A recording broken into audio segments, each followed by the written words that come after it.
Thanks, Hugh, and good morning, everyone. Hubert Humphrey and Richard Nixon are still deadlocked at this moment in the count of popular votes in the election of the 37th President of the United States.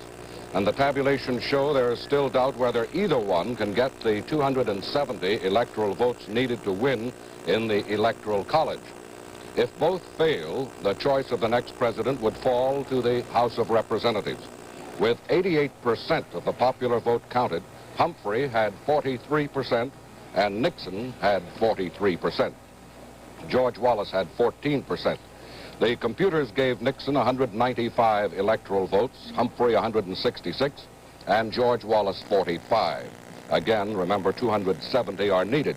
The struggle has rivaled the 1960 razor-edge finish when Nixon lost to John F. Kennedy. The outcome hinged on final results still to come from three key states, California, Ohio, and Illinois. It has been a night of high tension at the Nixon and Humphrey headquarters.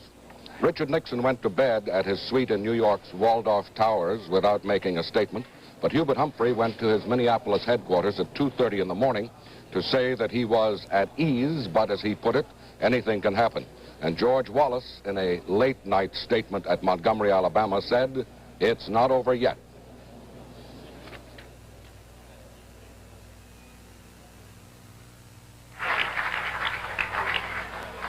Some members of my family have already seen fit to retire in confidence, and others have decided to stay up. But we have, as you know, several of the very important states that are nip and tuck, where the decision, I'm sure, will not be known until sometime at least late tomorrow. And if you want to stay up to wait for all of that, I'm all for you.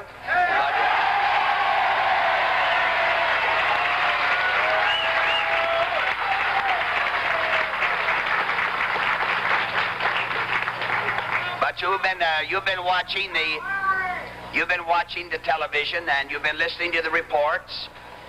And I believe that it's fair to say that we have done much better than most observers had thought we would, and about as good as I thought we would.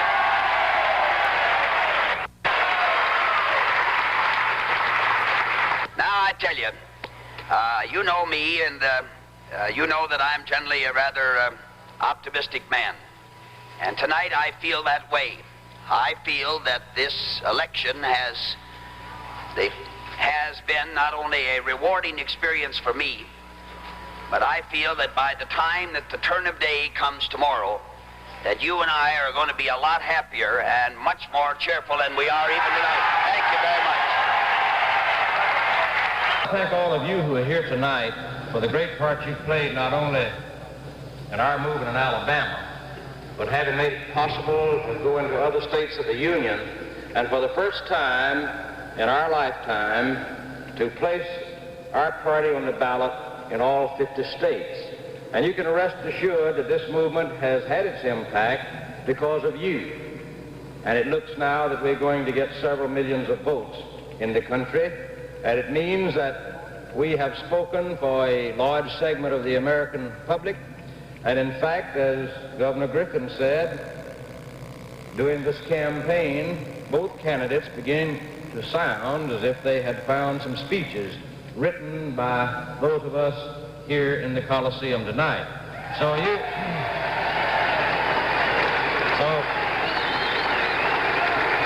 to conclude my remarks here, let me say to the press and to the news media that the election is not over yet. We'll have more news in just a moment. The time now is 24 minutes before the hour. And right now, here's Hugh with what we think is a very happy message. Yes, a couple of times each week, Barbara, Frank, Joe, and myself take a minute to talk with you about the big lift drink, milk. And I can't think of a more wholesome, healthy, and happy kind of beverage to talk about at that time of day or any time. Milk is truly like apple pie and corn on the cob and mother and all that. It's everything good. And sometimes I think we should take it a little more seriously, though, because your health and your family's health is the most important thing in the world. And here we have nature's most nearly perfect food to help you stay healthy, to give you a lift that lasts. You see, when you drink milk with meals and snacks, you don't just get quick energy. and vitality to get you going. But you get it that keeps you going. And here's the important thing to remember. Most adults still need to drink milk, at least 2 full glasses every day. Now, if you aren't a milk drinker, you're missing something. You're missing a big lift that lasts. The American Dairy Association hopes that you'll enjoy milk today. All right, it's 22 and a half before the hour now. Back to Frank Blair. The Democrats retain control of both the House of Representatives and the Senate, despite some Republican gains. With the counting still incomplete, the Democrats had 243 seats in the House and the Republicans 192 seats. In the Senate, the Democrats had 56 seats and the Republicans 40. Barry Goldwater, out of office for 4 years after losing the 1964 presidential election to Lyndon Johnson, will be back in Washington replacing 91-year-old Senator Carl Hayden, the Arizona Democrat who did not run for re-election. Everett Dirksen, the colorful Senate minority leader, was returned to office by his Illinois constituents. J. William Fulbright, the Arkansas Democrat who was one of the original doves on Vietnam, won re-election to the Senate. And Adam Clayton Powell, the Negro representative who has had so much trouble with his colleagues, was once again returned to his House seat by Harlem voters. For the first time in history, a Negro woman was elected to the House of Representatives. Shirley Chisholm, a 43-year-old former school teacher, won on the Democratic ticket in one of the nation's worst slum districts, the Bedford-Stuyvesant section of Brooklyn. And now, summing up the election vote counting at this moment, Hubert Humphrey and Richard Nixon are deadlocked in the count of popular votes, with 88% of the results now in. Neither has yet won enough electoral votes to be assured of victory in the Electoral College. And at this moment, 3 big states, California, Illinois, and Ohio, appear to hold the key to the final outcome. Of course, we'll continue and bring you late developments as they happen. The time now is 21 minutes before the hour, and here's Barbara with a word about the National Observer. In today's fast-paced world, especially on a day like today, we realize that women must be able to talk about a lot more than just babies and recipes. And that's why so many women have found the National Observer to be just what the doctor ordered. It's a new kind of national weekly newspaper for the whole family. And quickly, quietly, without scare headlines, it keeps you informed in the nation and the world, the arts and sciences, books, sports, travel, entertainment, elections, and much more. The National Observer not only tells you what is happening, but also why. And you'll also find that the National Observer will provide your whole family with a lot of news you can use, practical news to help you get more out of living. And if you act today, you can take advantage of the special trial subscription offer. The next 20 weekly issues sent to your home for only $2.67. You send no money, just your name and address to the National Observer, Box 88, New York, New York 10017. That's the National Observer, Box 88, New York, New York 10017. Now we'll return to Frank with the weather. Well, more than half of the nation will be under clouds this day after Election Day. The area of snow and rain is very large, but fortunately, the moisture supply has been spread rather thin, and most rain or snowfall amounts will be light. The low center is over southern Illinois, moving up to the Ohio Valley tonight and on through the northeast tomorrow. Today, the rain area will reach from Kansas and Missouri to Illinois, Indiana, Ohio, western West Virginia, Pennsylvania, and New York, to lower Michigan and Wisconsin. The light snow area reaches from the central Rockies to Nebraska, the Dakotas, Minnesota, and northern Wisconsin in upper Michigan, and severe thunderstorms today are possible from Louisiana and Mississippi into Alabama and the Florida Panhandle. The Atlantic states will have increasing clouds, and the far west will hold fair. That brings us to 18 minutes before the hour. Hugh?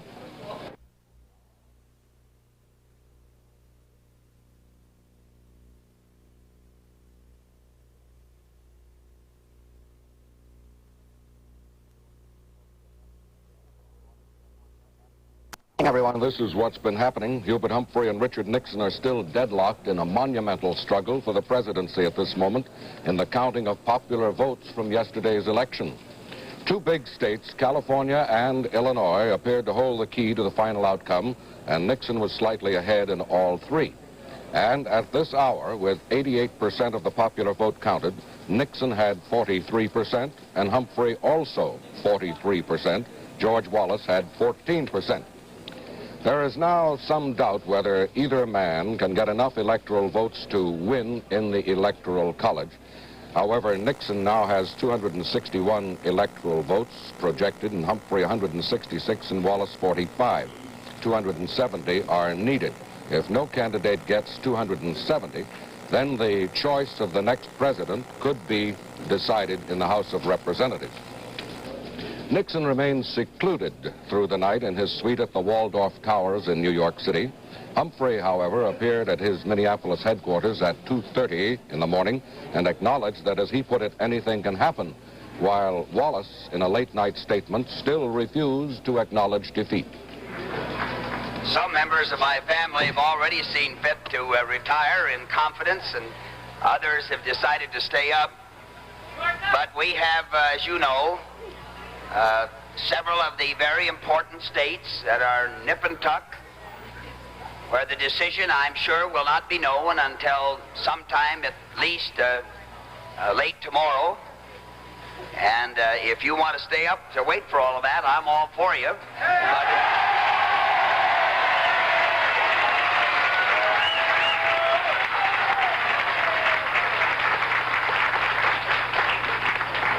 But you've been watching the television, and you've been listening to the reports, and I believe that it's fair to say that we have done much better than most observers had thought we would, and about as good as I thought we would.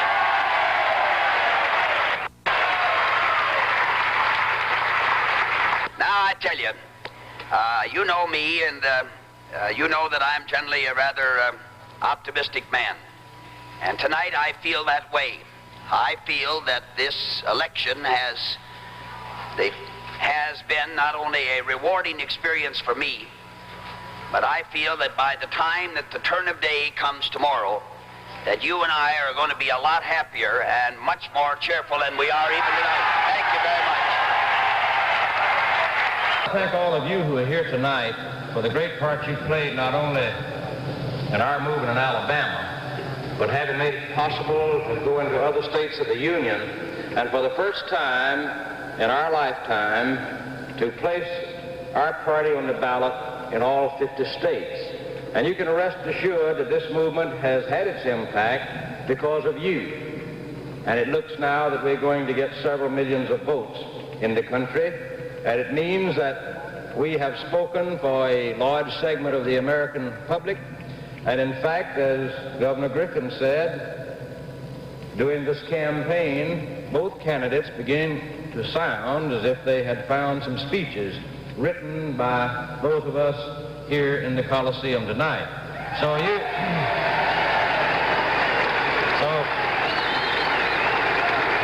to conclude my remarks here, let me say to the press and to the news media that the election is not over yet. As for the vice presidential candidates, Edmund Muskie said he urgently hoped the decision would not go to the House. Spiro Agnew said he was optimistic, and General Curtis LeMay said the third party had done better than generally expected. Seems to be so close that the chances appear to be increasing that the election may be thrown either into the Electoral College or into the House of Representatives. Does that frighten you? Well, I think it would be better for the country if we could decide the election one way or another today, because I think to leave it undecided for weeks or months could create a great deal of unrest throughout the country, which might be harmful.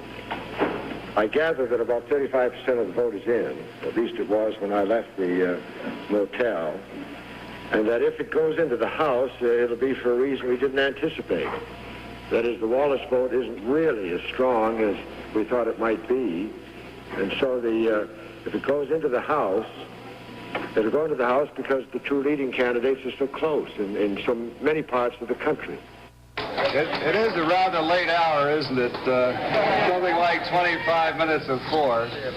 And I guess everyone has been watching with as much interest as I have back at Government House, and it's perfectly obvious to anyone that the results are inconclusive at the moment. I do feel that trends are developing that are very helpful to the ticket, and I feel most optimistic. I've talked with Mr. Nixon on the phone just about 10 minutes ago. He shares my feeling that these trends are developing in a most satisfactory way for us. We certainly aren't predicting at this moment a victory. We are feeling to some extent encouraged beyond what we expected to be at this hour. I want to express my appreciation to the people here and the people across the country for the wonderful support they've given the team. And I would guess that there will be no substantive announcements, conclusive announcements this evening. I imagine we'll have to go a few more hours before we get to that. I believe that before any balloting took place, that I'd accomplished most of my goals. Certainly, we've made a tremendous impact on the country that's going to be felt for a long time.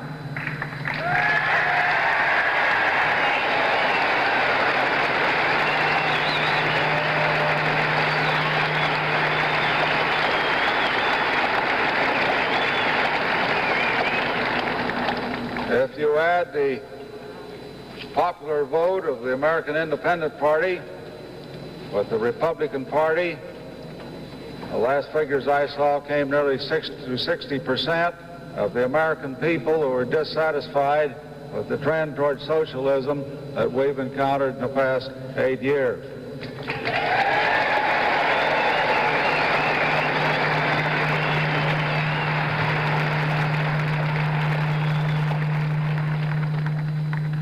Before the end of the evening, as a matter of fact, I think it'll be in tomorrow before we really know, it may turn out the American Independent Party is more important than we ever thought it would be.